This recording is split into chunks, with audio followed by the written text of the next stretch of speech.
ప్రభువు నామమునకు మహిమ కలుగునుగాక.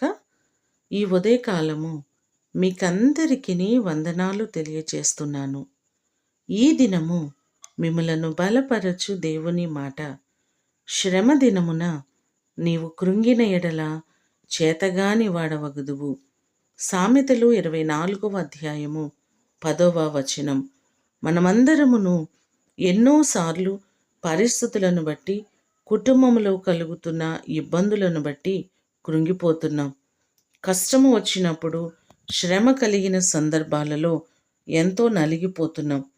కోరహ కుమారులు అంటున్నారు, నా ప్రాణమా, నీవు ఏల కృంగియున్నావు, నాలో నీవేల తొందరపడుచున్నావు, దేవుని యందు నిరీక్షణ ఉంచుము అనే మాటలు కీర్తనలు 42వ కీర్తన 5వ చరణంలో మనకు కనబడుతున్నాయి. అలాగే 116వ కీర్తన 6వ చరణంలో కూడా చూస్తే, నేను కృంగి ఉండగా ఆయన నన్ను రక్షించెను అనే మాటలు మనకు కనబడుతున్నాయి. కృంగిన వారినందరినీ లేవనెత్తే దేవుడు ఆయన.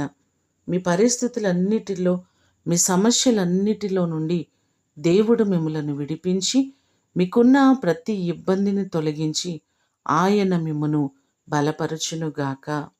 ప్రార్థన చేసుకుందాం. పరలోకమందున్న మా తండ్రి, మీ పాదములకు వందనాలు, స్తోత్రాలు. కృంగిన వారిని లేవనెత్తే దేవుడవు.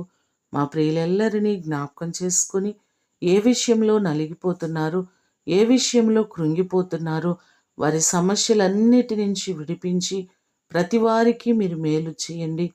ప్రతి కుటుంబములో సంతోషము, సమాధానము మీరు కలుగు చేయండి. వారి సమస్యలన్నిటికీ ఓ మంచి పరిష్కారాన్ని మీరు చూపించండి.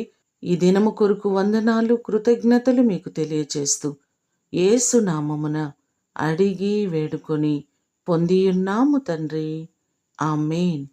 దేవుడు మిమ్ములను దీవించునుగాక.